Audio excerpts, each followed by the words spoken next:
Quand on parle de développement digital chez City, on parle surtout des outils, puisque CityDrop existe depuis plus de 10 ans. Et que du coup, tous les outils ont été développés en interne. On n'a pas de CMS, on n'a pas de plateforme extérieure. On utilise nos outils ou des solutions partenaires, mais avec qui on travaille main dans la main. Donc moi, je suis arrivé en disant, écoutez, peut-être que le SEO, ça pourrait vous rapporter beaucoup plus que ça. En classifiant tout ça, on a pu réussir sur le temps à faire passer les premières recommandations. Et quand les résultats se sont fait sentir, Camille et toute l'équipe de CityDrop, ils ont un petit peu plus pris conscience que le SEO pouvait avoir toute sa place.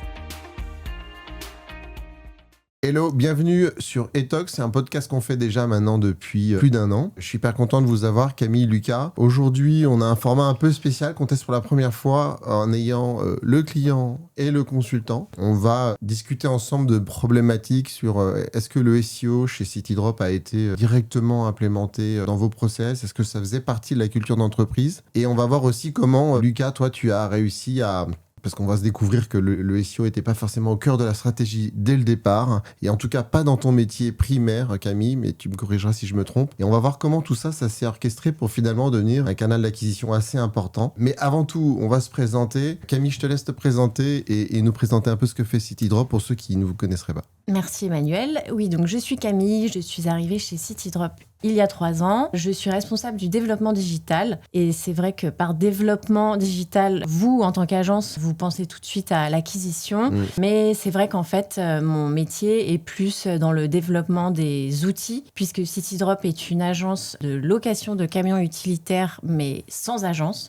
Donc tout le parcours client est complètement dématérialisé. On a un gros pan télématique, puisque tous nos véhicules sont équipés pour communiquer via une appli. Donc voilà, quand on parle de développement digital chez City, on parle surtout des outils, puisque CityDrop existe depuis plus de 10 ans, que son cœur de métier, c'est l'utilitaire en aller simple, et que du coup, tous les outils ont été développés en interne. On n'a pas de CMS, on n'a pas de plateforme extérieure. On utilise nos outils ou des solutions partenaires, mais avec qui on travaille main dans la main. Donc le développement digital, c'est vraiment le développement des outils métiers dans un premier temps. Ok, donc du coup justement, on va voir comment on passe d'une vision purement outil-produit à une vision de stratégie d'acquisition performante. Et là, Lucas, c'est toi qui rentre en jeu, je te laisse te présenter. Ouais. Merci beaucoup déjà pour l'invitation sur ce podcast. Du coup, moi, c'est Lucas, consultant SEO chez Uplix, un peu plus d'1 an. J'accompagne du coup CityDrop depuis mon arrivée, donc ça doit faire à peu près 1 an qu'on travaille ensemble avec Camille sur le projet de CityDrop. Et au total, je fais du SEO depuis un peu plus de 6 ans. Alors du coup, on va revenir un peu au démarrage du projet. Toi, Camille, quand Uplix arrive chez CityDrop, c'est quoi la place du SEO précisément? Toi, tes connaissances aussi par rapport à ça, est-ce que c'est un levier que tu connaissais parfaitement ou un petit peu ou pas du tout? Et raconte-nous les premiers pas justement de l'introduction de ce canal d'acquisition un peu spécifique, puisque nous, c'est l'un de nos plus grands savoir-faire, c'est le SEO. Donc, Très bien. Alors en fait, il faut savoir que le SEO était un sujet vraiment mis de côté chez CityDrop. Il y a toujours eu une vraie place pour le SEA, parce que la preuve est facile à faire sur les effets du SEA, mais c'est vrai que le SEO, c'est quand même un travail un peu plus de fond, un peu plus de longue haleine, même si finalement l'histoire nous montre que les effets peuvent se faire très vite. Mais c'est vrai que chez CityDrop, moi quand je suis arrivée, alors je n'avais pas de connaissances en SEO. Il faut savoir qu'en plus, moi je suis une reconversion, donc à la base je viens du marketing, de l'audiovisuel, donc vraiment pas grand rapport avec la technique. J'ai fait une formation vraiment de développement, donc j'ai fait l'école 42. On ne parle pas de SEO chez 42, on est plus dans le dur technique. Mais dès que Uplix a commencé à nous conseiller, les recos SEO semblaient vraiment très très importantes. Donc ça s'est fait un peu, dans la douleur j'exagère, mais je veux dire que ça a été quand même un peu au forceps, puisque nous on n'a pas d'équipe de dev en interne, on travaille avec une agence extérieure qui représente un gros budget pour nous, mais bon après c'est normal, on est une entreprise avec un service digitalisé, si on n'a pas d'équipe technique, il va pas se passer grand chose. Mais le temps de l'équipe tech est vraiment déjà bien rempli, avec, comme je le disais, des gros sujets techniques, des gros enjeux business. Donc le SEO était toujours un peu dans les choux. Mais quand on a commencé à travailler avec vous, les sujets s'empilaient, et du coup, au bout d'un moment, on a pris le parti d'engager un dev uniquement pour dépiler les tickets SEO. Nous, on n'avait aucune connaissance, mais on est monté en compétence, je pense, avec votre aide aussi. Maintenant, j'ai des réflexes SEO, personne n'aurait pu le croire. Mais voilà, petit à petit, on a ingéré des apprentissages que vous nous avez transmis. Et aujourd'hui, je pense qu'on a des bons réflexes et qu'on se pose plus de questions qui, avant, vraiment ne nous effleuraient même pas. Ok, donc Lucas, je vais te donner la parole, mais juste avant, je vais revenir un peu sur ce que tu as dit en quelques mots. Déjà, il y a quelque chose qui est hyper intéressant, c'est qu'en effet, donc on a Google AdWords, pour ceux qui nous écoutent, SEA, et puis on a le SEO en dessous, et donc l'avantage un peu de Google Ads, c'est que les résultats tombent plus rapidement. Tu demandes à ton consultant de te mettre sur telle requête et bon, il va y arriver assez vite puisque c'est une question d'enchère, etc. Juste une question avant que Lucas intervienne sur ce point spécifique. Est-ce que maintenant sur ce prisme SEO, SEA, comment tu pourrais pour ceux en fait qui investissent encore beaucoup dans le paid, en fait c'est ça ma question. Mon but c'est un peu d'évangéliser parce que je sais que c'est souvent le prisme qu'ont les prospects, les clients, c'est de dire non mais le paid, entre guillemets, ça devrait. Et c'est vrai que c'est un levier qui est très efficace. Comment toi maintenant tu appréhendes le SEO par rapport au paid et est-ce que tu es en capacité de dire oui en effet maintenant avec le recul le SEO ça nous apporte aussi beaucoup de choses finalement sans être dépendant d'un budget marketing, enfin juste un petit retour sur ce point là qui est assez intéressant.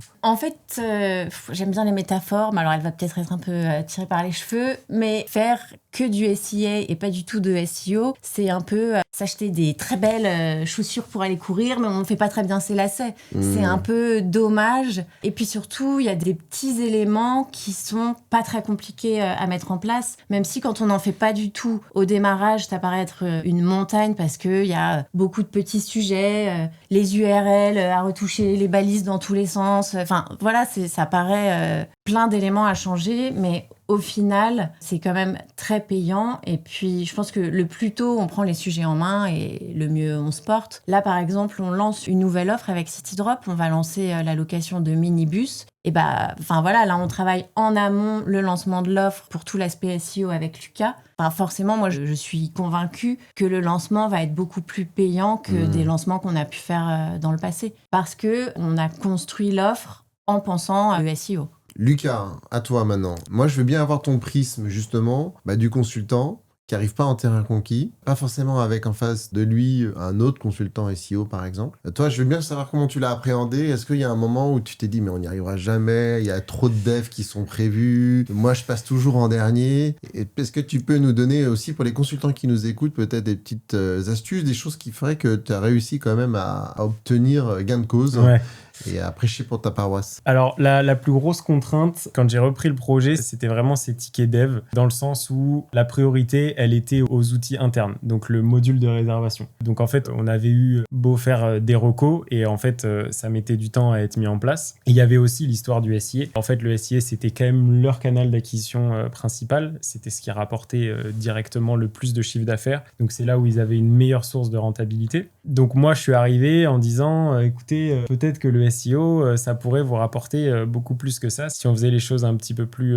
poussées. Donc moi, en fait, mon sujet, c'était vraiment les quick wins. Comment maximiser, en fait, les actions qu'on pouvait faire pour le temps de dev et l'importance que ça allait avoir en SEO. Donc, j'ai essayé de faire un classement de priorité, en fait, des différentes recos qu'on aurait pu mettre en place. Et en fait, en classifiant tout ça, on a pu réussir sur le temps à faire passer les premières recommandations. Et quand les résultats se sont fait sentir, Camille et toute l'équipe de CityDrop, ils ont un petit peu plus pris conscience que le SEO pouvait avoir toute sa place au vu des résultats qu'on avait, donc que ce soit en termes de gain de position, gain de trafic ou même augmentation de la part du chiffre d'affaires parmi tous les canaux d'acquisition. C'est assez intéressant parce que Camille, peut-être que tu l'as deviné, en fait chez Applix on refuse de se cacher derrière l'excuse « Oui mais le client veut pas implémenter, ils ont jamais le temps, c'est pas de ma faute ». Oui, elle me répond pas, etc. Donc c'est vrai que, parce que c'est un classique, moi qui ai un passé de plusieurs agences, on avait souvent ce discours-là, et donc moi en arrivant et en créant Applix, c'est quelque chose que je veux pas. Alors évidemment, c'est un cas de figure qui est possible et qui arrive encore, la preuve, sauf que l'idée de l'approche aussi par la data,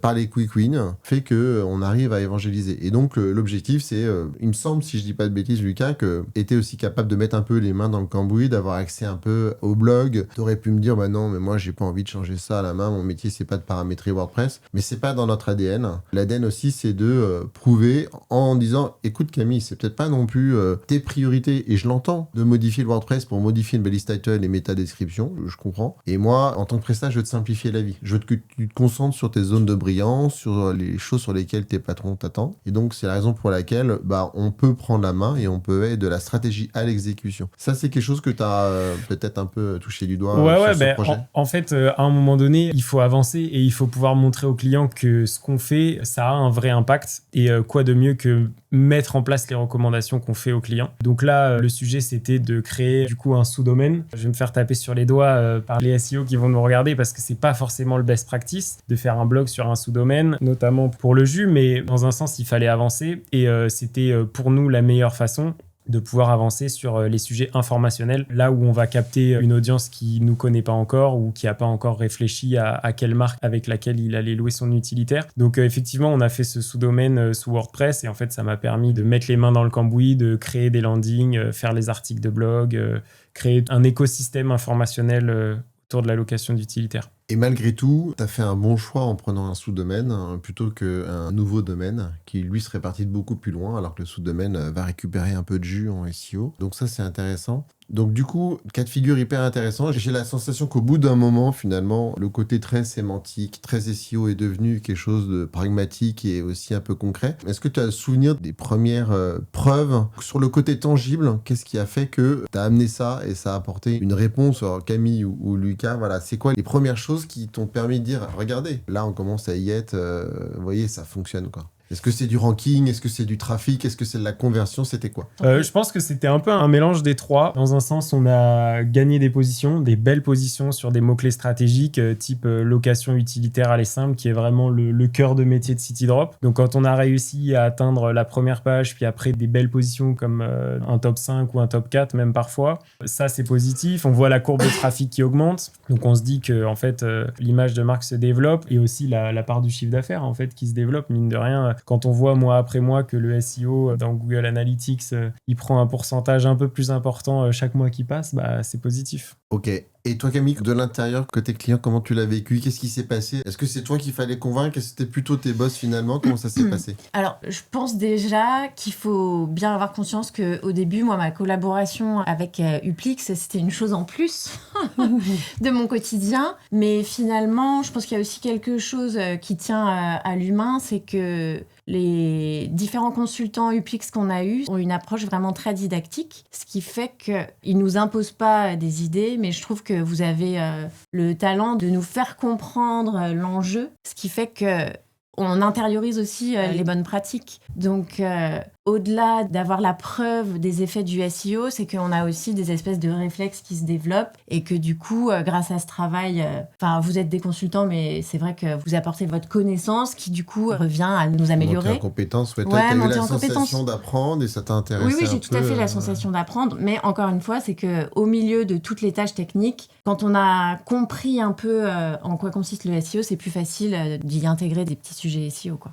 Et le déclic que toi, ou éventuellement des gens qui travaillent autour de toi, le KPI, c'est quoi? C'est la position? C'est le trafic? C'est uniquement la conversion? Qu'est-ce qui peut aider un consultant à dire à son client regarde, je viens de t'apporter cette preuve, elle est tangible et c'est là où ça te montre. La preuve, je pense que c'est le ratio organique et ads dans tous les KPI, en fait. Quand on voit la part de l'organique grandir, en trafic. Ouais. Ok, justement, si on reste un peu sur ce sujet de synergie, on a la chance de travailler avec vous aussi sur le levier payant. Est-ce que tu peux me dire un peu comment ça se passe là-dessus? C'est-à-dire, on est sur le même terrain de jeu, on a Google au final, donc comment tu vois ces deux leviers? Comment tu travailles avec eux? Est-ce que tu as une préférence pour l'un ou pour l'autre? Pas obligé de dire le SEO, évidemment. Raconte-moi un peu comment on travaille en synergie sur ces deux leviers et peut-être ce qu'on vous apporte aussi sur ce Alors, le SEA, c'est un des dirigeants de CityDrop qui le suit avec Uplix. Donc, moi, je suis plus en spectatrice sur ce thème-là. Il n'empêche qu'on essaye aussi de rationaliser le SEA. C'est que dans ses objectifs de rationaliser l'activité de CityDrop, on essaye aussi d'utiliser plus de data, d'avoir des campagnes SEA plus fines parce qu'on traite différemment toutes nos données qui jusque-là étaient un peu laissées de côté. Donc voilà, il y a une synergie qui se fait aussi de votre côté, je pense, avec le travail de Lucas et du consultant qui gère la partie SEA. Exactement. Enfin, c'est pas vraiment deux équipes chez nous, c'est des gens qui se parlent, c'est des gens qui sont de culture. D'ailleurs, c'est Julien qui fait le paid et lui, à l'origine, fait beaucoup de SEO aussi. Il gère des comptes seul SEO et SIA. Mais donc, en effet, c'est important de pas siloter les deux, comme ça a été le cas. D'ailleurs, pour la petite histoire, on a vu, en tout cas, je sais pas si ça doit être encore un peu le cas, mais des stratégies qui consistaient à faire une landing en paid et une landing en SEO. Enfin là, la landing en SEO, c'était le site internet, mais souvent la reco, c'est-à-dire en paid, on va faire une landing qui va bien, plus chiadée, plus ceci, notamment avec moins de points de fuite, c'est-à-dire moins la possibilité de cliquer ailleurs ou sur le menu, ce qui est une incohérence en fait, puisque tout ce qui peut servir à un utilisateur qui arrive depuis le paid et qui veut prendre un produit CityDrop, les logiques sont les mêmes pour le SEO, il n'y a pas de raison qu'il y en a un qui soit mieux servi que l'autre ou qui ait un UX différent, amélioré, plus smart. Donc ça, c'est amusant, c'est quelque chose d'assez important que nous, on recommande. Il y a un autre sujet dont on n'a pas parlé encore, Lucas. Tu vois lequel c'est ? Le géo. Exactement. Donc le géo, c'est l'optimisation de la visibilité dans les IA, ce qu'on appelle les LLM, ChatGPT, Gemini, tout ça. Donc nous, on se régale, hein, Camille, parce que c'est d'abord un peu la possibilité de repartir sur du SEO à l'ancienne, sur des anciennes techniques qui en deviennent des nouvelles parce qu'il faut les retester. Donc c'est un terrain de jeu qui change, un outil qui n'est plus du tout la même chose qu'un moteur de recherche, mais avec beaucoup de principes SEO, la technique, la sémantique, l'autorité. Je vais rester sur toi, Camille. Pardon, Lucas, mais je te ferai parler juste après, promis. Donc toi, le géo, déjà, fais-nous un petit, pareil, un peu comme tu l'as fait pour le SEO. Est-ce que c'est arrivé chez CityDrop ? Si oui, de quelle manière ? Est-ce que ça a pris une tournure de priorité ou de levier important ? Mets-nous un peu dans le contexte parce que nous, on en entend beaucoup parler, mais peut-être que chez vous, c'est différent. Voilà. Alors chez CityDrop, c'est vraiment un sujet quand même assez récent que d'ailleurs Uplix a mis sur la table. Après, c'est vrai que ça tient aussi à la personnalité des dirigeants et on a des dirigeants qui sont assez early adopters, donc eux-mêmes utilisant différentes IA. Je pense qu'ils étaient assez sensibles au sujet. J'ai un petit côté plus bonne mère de famille. Donc j'ai tendance à me dire que voilà, on gère déjà le SEO, donc on va rester sur ces bases-là qu'on travaille au quotidien. Mais finalement, c'est une erreur de réfléchir comme ça. On voit que les usages changent hyper vite. Donc, je pense que c'est bien qu'on ait suivi vos recommandations et qu'on se soit mis sur le sujet. Après, ça n'est pas du tout une priorité. Enfin, déjà, dans les budgets, il faut se dire qu'on a 95% de SEA et on a 5% où on a mis du SEO et où les LLM sont un peu aussi dans cette même enveloppe. Donc, c'est pas un budget géant qu'on a mis pour ce thème-là, mais ça reste quand même un sujet qu'on n'a pas du tout envie de laisser de côté et on suit pour recours. Les 5%, c'est en budget ou en temps ? En budget. Donc, il y a massivement sur le paid investissement. Hyper intéressant. Et en termes de conversion, tu saurais nous dire une répartition entre SEO et SIA ou c'est confidentiel ? On va dire que t'as pas le dire. Très bien, tu as raison.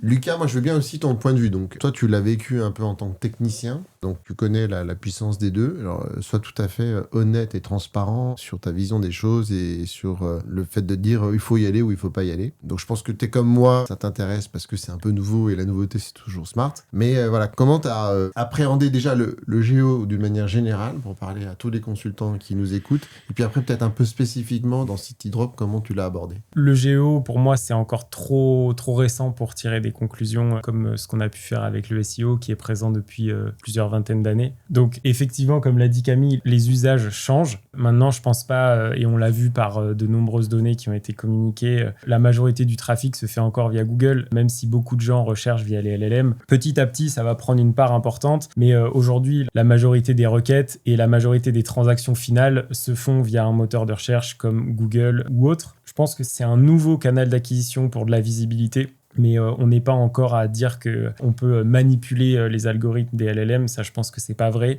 Il y a des best practices, effectivement, pour ressortir mieux en termes de visibilité, mais le vrai fond du travail, il est sur le SEO. Je pense qu'il y a une vraie synergie entre les deux. Ok, alors moi je vais te proposer ma vision qui est un peu différente et c'est hyper intéressant de ne pas avoir la même. D'abord sur le géo, une réalité c'est que, et ça c'est quelque chose qui est très vieux, c'est ce qu'on appelle le first click, last click, c'est-à-dire que par définition, un parcours d'achat n'est pas binaire. C'est-à-dire que c'est assez rare les gens qui arrivent, ils vont taper telle requête dans Google, ils vont acheter, ils sont contents et terminés. Bon, très souvent on prend son temps, donc on va commencer un parcours d'achat dans peut-être ChatGPT ou peut-être en paid, et puis après on convertira 2 jours après via du SEO, etc.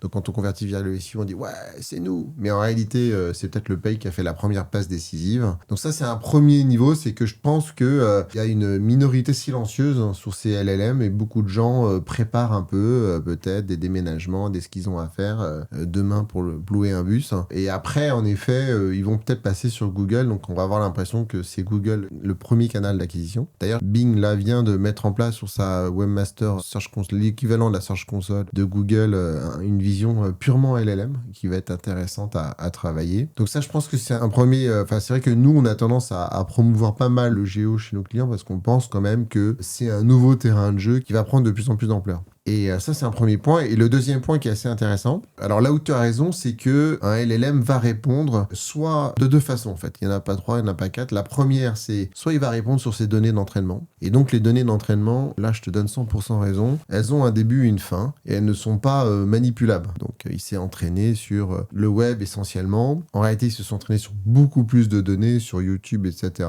Donc, on aura peut-être l'occasion d'en reparler dans un autre podcast. Et après, quand on va lui demander des choses un peu fraîches, il va chercher sur le web des informations et se nourrir de ces informations. Et d'ailleurs, Camille, tu ne le sais pas encore, mais on travaille en bêta sur un outil qui s'appelle Citation Maker, qui va justement permettre de travailler dans ces cas de figure. Qu'est-ce que ça veut dire ? Ça veut dire qu'on va mettre une requête dans l'outil, qui va être la requête phare. Alors, si je prends un exemple plutôt dans mon métier, ça veut dire donne-moi la meilleure agence SEO. Et on va récupérer déjà le top 10. Parce qu'on sait que quand on dit à ChatGPT, donne-moi le top 5, donne-moi la meilleure, donne-moi un restaurant chic, un nouveau restaurant à Angers, il va forcément forcer un peu une recherche, parce que là, il nous faut de la fraîcheur un peu dans les résultats. Donc, l'outil va récupérer ses sources, il va travailler la sémantique de ses sources. Il va faire une deuxième chose aussi que les LLM font, et peu de gens le savent. C'est-à-dire que le LLM, il fait 2 actions sur les sources qu'il récupère. C'est là où il mouline, où on le voit travailler. La première chose, c'est qu'il va travailler à combien de pourcents chaque source dise la même chose. Quand on fait une recherche dans Google et qu'on dit donne-moi les 5 meilleurs restaurants à Paris, normalement, les 10 premiers résultats vont être dans des tops, des comparatifs, et ils vont vous raconter globalement la même chose. Alors, restaurant, c'est pas un bon exemple parce qu'il y a beaucoup de restaurants à Paris et qu'on pourrait imaginer qu'il y a à chaque fois des restaurants différents. Mais voilà, sur les agences ou sur les agences de déménagement, ça risque d'être un scope un peu plus resserré. Et juste après, il va essayer de regarder qu'est-ce qui est marginal, c'est-à-dire qu'est-ce qui va faire que dans les sources, là, j'ai un truc que j'ai pas ailleurs et ça m'intéresse. Et donc nous, on a réussi à reproduire de façon assez fidèle tout ce travail, parce que c'est documenté. Je dis pas une chose qui est importante, c'est que on a un gros avantage avec les LLM, contrairement à Google où on a bossé en black box depuis des années, à tâtons, en faisant des tests. Là, les LLM, le jeu est plus simple parce qu'il y a quand même des choses. Demain, Applix veut faire un LLM, il lui faut beaucoup d'argent, mais techniquement, c'est pas infaisable. On sait, il y a beaucoup de brevets. D'ailleurs, il y a 2 brevets de Google qui servent à générer les réponses et qui sont des brevets 2013-2017. All You Need Is Attention, c'est 2017 et l'embedding, c'est 2013, si je dis pas de bêtises. Et donc là, voilà, je parle un peu longtemps, mais pour vous dire que l'outil permet quand même là d'influencer, de devenir une source. Et dans les premiers tests, on voit que 9 fois sur 10, la source est reprise par les LLM quelques jours après. Donc ça, c'est canon. On va continuer à bosser, à bien regarder si ça fonctionne aussi bien que prévu. Et on va attendre un peu plus. Mais c'est canon. On va rester et conclure un peu sur ces sujets de LLM. Donc du coup, toi, Camille, sur ton apprentissage des LLM, sur ton utilisation au quotidien des LLM, est-ce que c'est un outil que tu utilises, ChatGPT, Gemini, ou finalement tu restes avec les bons vieux moteurs de recherche qui fonctionnent bien aussi? Non, j'utilise un petit peu de ChatGPT, mais c'est quand même pas un réflexe premier, mais je vois bien dans le monde qui m'entoure que c'est vraiment une pratique qui se démocratise un peu plus chaque jour. Et puis en plus, c'est vrai que comme CityDrop, donc c'est de la location de camions de déménagement à partir d'une appli, on a quand même un cœur de cible qui est assez jeune et du coup, on sait que c'est aussi cette cible-là qui est quand même les premiers utilisateurs de toutes ces solutions-là. Donc, Ok, et est-ce que tu peux nous donner un peu une vision pour toi? Qu'est-ce qui va se passer dans les mois, les années à venir? Est-ce que vous avez une projection un peu? Est-ce que tu penses que les LLM vont prendre, la part du géo va prendre plus de place? Ou ce sera le SEO? Est-ce que c'est une volonté, par exemple, de réduire un peu le paid pour être moins dépendant de Google? Est-ce que tu as une vision, une roadmap où tu es tellement dans le jus que tu es encore un peu trop au jour le jour là? Je suis pas trop sur une roadmap aussi macro, mais non, je pense que c'est quand même très difficile de se libérer du paid quand ça a été la source numéro numéro 1 pendant une décennie. Donc ça, je pense que c'est quand même un peu difficile, ne serait-ce que pour l'équipe, d'imaginer se libérer. Mais encore une fois, les usages changent très vite. Donc c'est sûr que le GEO va être de plus en plus présent dans les différentes stratégies.